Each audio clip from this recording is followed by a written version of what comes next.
My mother-in-law had always made her expectations clear: anyone living under her roof must contribute to household chores. However, the irony was not lost on me. It was my home, and she had moved in with us, yet she wielded authority as if she were the head of the household. As I stood in the living room, facing her disapproving glare, I sensed she was waiting for an apology, perhaps even some sign of guilt or submission. Instead, I felt something unexpected, a deep, unwavering calm. "Then I'll leave," I said, my voice steady, devoid of hesitation.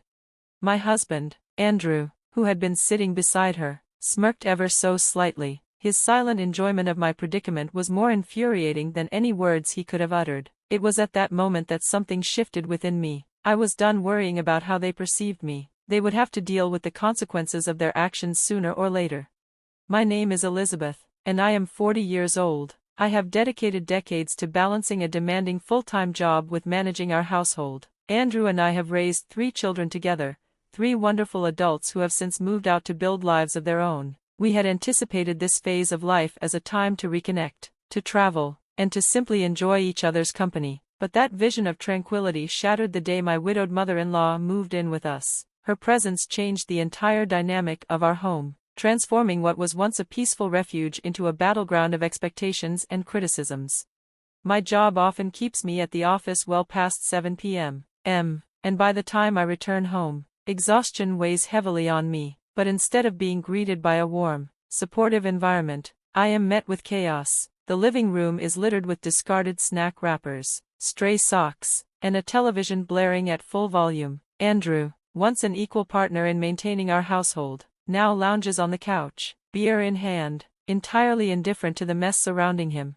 With no dinner prepared, I take it upon myself to cook, all while my mother-in-law emerges from her room, ready with fresh criticisms. My late nights, my business trips, my supposed neglect of domestic duties, she spares no effort in listing my shortcomings. It quickly became apparent that trying to defend myself only fueled her tirades, so I stopped arguing. Instead, I let her words wash over me, knowing she would eventually tire of her own complaints. But even as I remained silent, resentment festered within me.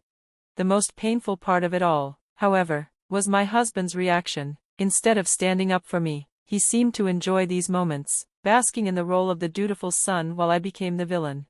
A wife should be grateful for her husband, my mother-in-law would say, her voice laced with condescension. Andrew, rather than refuting her outdated beliefs, would chuckle and add, "You really could work on your charm." Their combined mockery cut deep. It wasn't just her words that hurt, it was his silent complicity, the way he relished in my humiliation. Even simple requests, such as asking them to eat without me when I worked late, went ignored. No matter how many times I came home past dinner time, they would sit and wait, expecting me to serve them as though it were my duty alone. Before my mother-in-law moved in, Andrew and I had shared the responsibilities of our home. He would cook on nights I was late, help with chores, and ensure that we both contributed to maintaining a comfortable household. But now, he had regressed into a version of himself I barely recognized, enabling his mother's constant criticisms and retreating into passivity. The irony was glaring. She accused me of being lazy, of not fulfilling my duties as a wife, yet she lived in our home rent-free, having squandered her late husband's inheritance on frivolous purchases. Despite her financial recklessness, she still expected to dictate how our household functioned. From the very first day she moved in, she had assured me she would be considerate. She had even bowed deeply, a rare display of humility. Yet within 24 hours, her true nature emerged. Complaints about the cleanliness of the house, the way I managed my time, and my dedication to my career became daily occurrences. Her expectations were rigid, steeped in outdated ideals of womanhood that had no place in our reality. One of her greatest grievances was our mealtime habits. She insisted that dinner be served precisely at 7 p.m., and demanded an elaborate spread with multiple side dishes. She scorned our modern habits, grabbing a quick meal or opting for takeout when necessary, and made it her mission to impose her own standards. My career, which contributed significantly to our household income, was reduced to a mere inconvenience in her eyes. She even suggested that I quit and take a part-time job at a local supermarket, as though my aspirations and hard work were meaningless.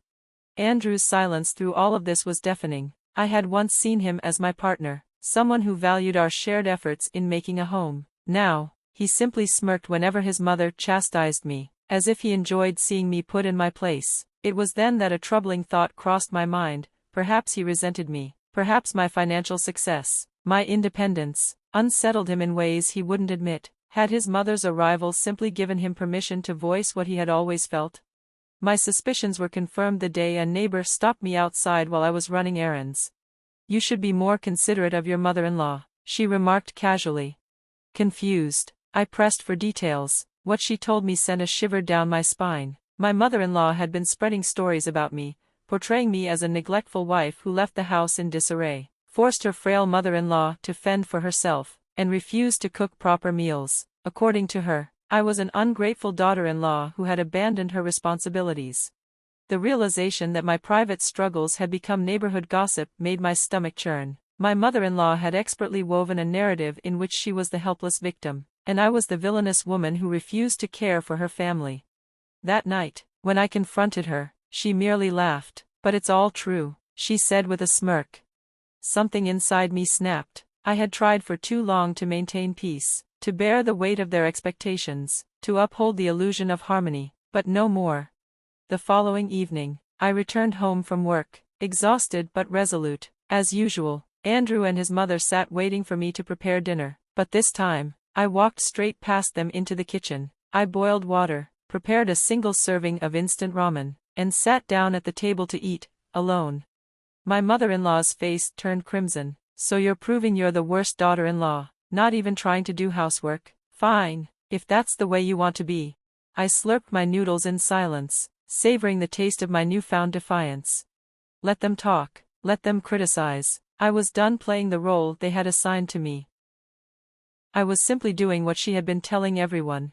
The previous day's encounter with the neighbor still lingered in my mind as I recounted the incident to my husband. His brows furrowed in concern, and he let out a sigh before trying to mediate. "Mom probably just exaggerated. Don't be so stubborn," he said, his voice laced with appeasement.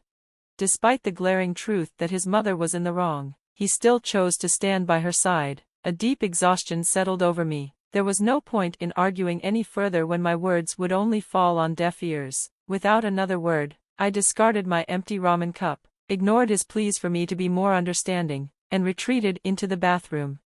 There, I busied myself with laundry before taking a long bath, allowing the warm water to soothe my frayed nerves. A wave of relief washed over me as I came to a stark realization: no matter how much effort I put in, I would always be cast as the bad wife. From that moment on, I decided I would no longer engage in the household tasks that my mother-in-law found fault with.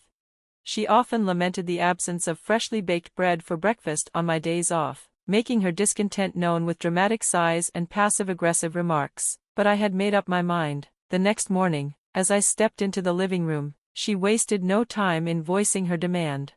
"Go out and buy bread," she ordered, her tone leaving no room for argument.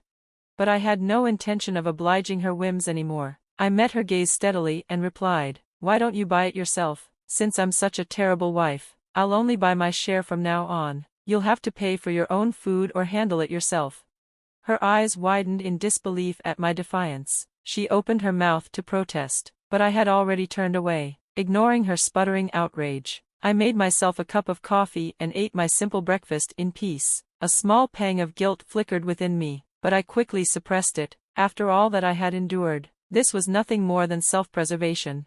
Once I finished eating, I tidied only my side of the cluttered living room and settled down with a book. The tranquility didn't last long. The sharp chime of the doorbell echoed through the house, shattering the fragile peace. My brow furrowed as I glanced at the monitor. To my surprise, more than 4 elderly individuals, familiar faces, stood at the doorstep, their expressions grim with disapproval. Confusion gnawed at me as my mother-in-law rushed to welcome them in. One by one, they filed into the living room, and before I could even comprehend what was happening, one of them lashed out at me. "I hear you're a wicked woman who doesn't even care for her mother-in-law." These people were my mother-in-law's siblings and their spouses. She had spun a web of lies, portraying herself as a pitiful victim of my supposed mistreatment. According to her fabricated narrative, I was refusing to feed her properly, neglecting my duties, and even denying her access to basic hygiene. Being the youngest of 4 siblings, with 3 older brothers, she had a robust support system, one that now stood in my living room, condemning me with righteous fury. A cold sweat broke out across my skin as I found myself trapped under their collective scrutiny. "This is a misunderstanding," I finally managed, my voice trembling under the weight of their accusations. But my attempt at reason was drowned out by the eldest brother, who pounded his cane against the floor, his voice thunderous with indignation. "Stop making excuses." The others joined in, demanding that I reflect on my misdeeds and apologize. Just then, my husband entered, drawn by the commotion. For one foolish moment, I hoped that he would stand up for me, but when his uncle turned to criticize my upbringing, my husband did nothing to defend me. Instead, he nodded along in agreement, adding his own complaints to the mix. In that instant, whatever affection I had for him vanished. I had always believed my husband was a kind and decent man, but after we began living with his mother, I saw the truth. He wasn't kind, he was simply weak, easily swayed by those around him, and utterly incapable of standing his ground. As the discussion grew more heated, one of my mother-in-law's brothers scoffed and said, "If she's so unwilling to change, why not just divorce her?" To my shock, no one objected. If anything, they seemed to think it was a reasonable solution. My mother-in-law, however, offered me a so-called second chance, provided that I promised to change and devote myself to serving her and my husband properly. Her siblings nodded in approval, some even urging me to be grateful. They claimed I would never find a kinder mother-in-law elsewhere and, to ensure I stayed in line, decided to implement a rotating schedule where they would take turns checking on me weekly. Satisfied with their arrangements, they then cheerfully decided to celebrate their reunion with a sushi outing, leaving me alone in the now eerily silent house. As she stepped out, my mother-in-law delivered a final command: "Make sure the house is spotless and the laundry is done by the time we get back." I sat amidst the mess, my body trembling with silent rage. How had things escalated to this point? My marriage had once been happy, yet here I was, vilified and cast aside despite all my efforts. Tears welled up, spilling over in frustration and grief. Hours later, my husband and his mother returned. She surveyed the unclean living room with a smirk, her voice dripping with contempt. "Leave, we don't need a wife who refuses to do housework. I told you to clean up, didn't I?" She was tipsy, her inhibitions lowered, but her words were clear. My husband stood beside her, grinning smugly, convinced that I would submit. But I had reached my breaking point. "Fine, I'll leave," I said evenly as I stood up. Their laughter followed me as I made my way to my room, but I didn't care anymore. Without another word, I packed my things and walked out of the house. A week later, my phone rang. My mother-in-law's panicked voice filled my ears. "Andrew says he has no money. What does that mean?" she demanded. I responded with calm finality. "Andrew earns only a third of what I do. I've been covering most of our expenses. The house is in my name, and I'm selling it, so you'll need to move out." Her stunned silence was almost satisfying. Then, the begging began. She pleaded for me to return, claimed Andrew was lonely, promised that things would change. But I was done. I informed her that the divorce was already in process through my lawyer and ended the call. The divorce was finalized swiftly, and I even received a settlement. When I explained the situation to my children, they supported my decision, recognizing where the true fault lay. After selling the house, my ex-husband and his mother were forced to find a tiny apartment, struggling to make ends meet. From what I heard, they spent their days blaming each other for their misfortunes. Meanwhile, my ex-husband bombarded me with messages, pleading for reconciliation, but I saw them for what they were: nuisances. I was finally free, and I intended to live my life on my own terms, without their shadows looming over me.